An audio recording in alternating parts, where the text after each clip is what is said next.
मैं हार्दिक अभिनंदन वंदन करता हूँ और मैं आवाज दे रहा हूँ मिस्टर शमसीन खान।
के बीच में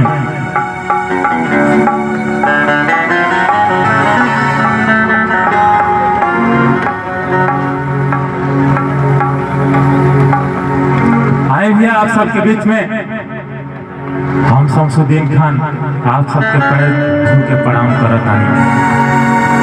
स्टेज के माध्यम से हमारे बड़ भैया प्रमोद परदेसी जी जेकरी जरिए हमनी के आज स्टेज पे खड़ा बानी जा। कहल जाला भोजपुरी के नाना पाटकर प्रमोद परदेसी और हिंदी के नाना पाटकर जी जे कि आप सब देख ले बानी। प्रमोद परदेसी पूर्वांचल नहीं पूरा हिंदुस्तान में अपन झंडा फहरेले बानी यहाँ के जेकरी जरिए जेकरी माध्यम से आज हम सब कलाकार आप सबके बीच में यहाँ प्रस्तुति कर रहा बानी जा। प्रमोद भैया के हमारे कोटि कोटि प्रणाम बटे और कहे के बाकी देखी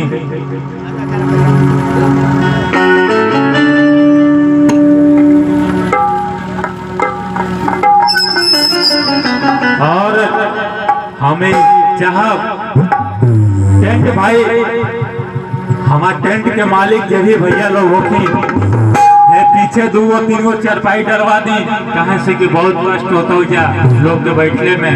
हमारे कलाकार भाई सब खड़ा बनी वहाँ पे आप सब वहाँ डलवा दी बहुत कृपा हुई आपके। प्रमोद परदेसी जेकरी जरिया आज हमनी के स्टेज पे भनौली गांव के सरजमी पे आयल बनी जा और आप सबके बीच में कुछ सुनावे के गावे का मौका मिली भैया। और कैसे कि सबसे पहले गणेश वंदना जी याद करिए। गणेश जी के जैसे कि हिंदू धर्म के अनुसार कौनो प्रोग्राम हमनी के करे लीजा तो गणेश जी के याद करे लीजा। और कैसे प्रमोद भैया के कहना का है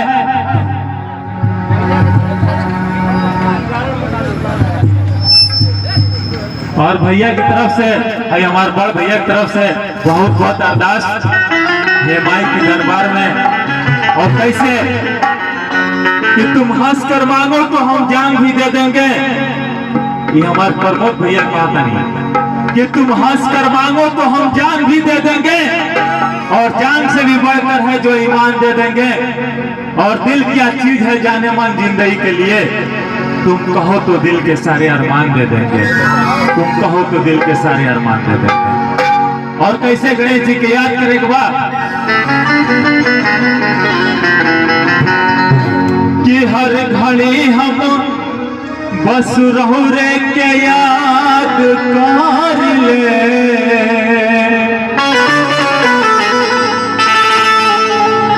सभे निरोग रहे है फरियाद करिले।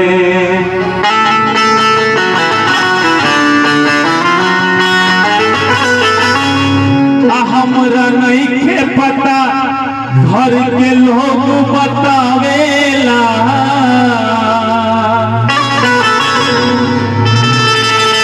हम नींद में भी गणेश जी से बात करिले।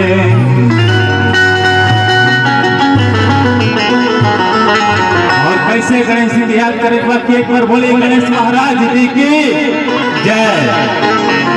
सजल बदरबर सभे करे पुकार आई आई गजानन रौरा।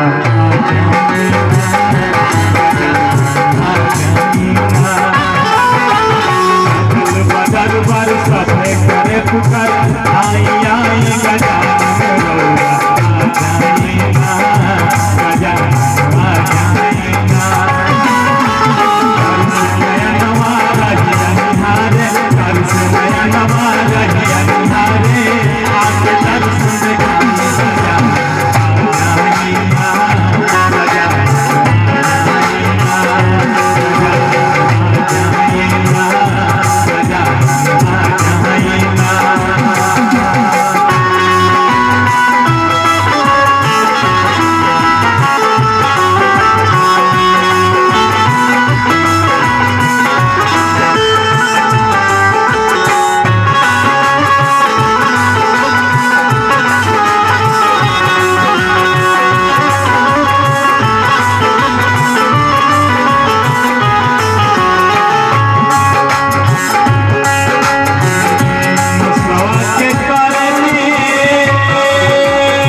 गोहरिया आ जाइए एक बार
महादेव के पुत्र हुआ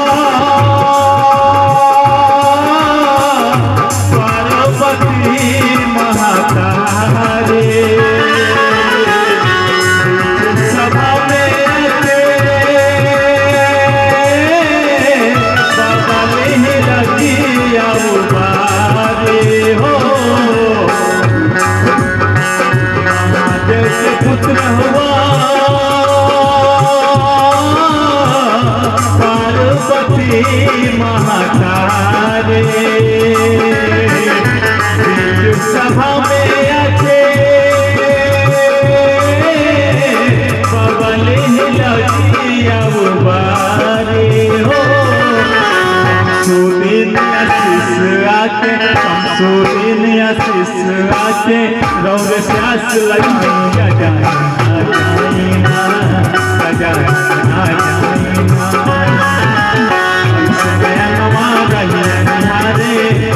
दर्शन दिखाई गजाना आ जाए गजाना आ जाए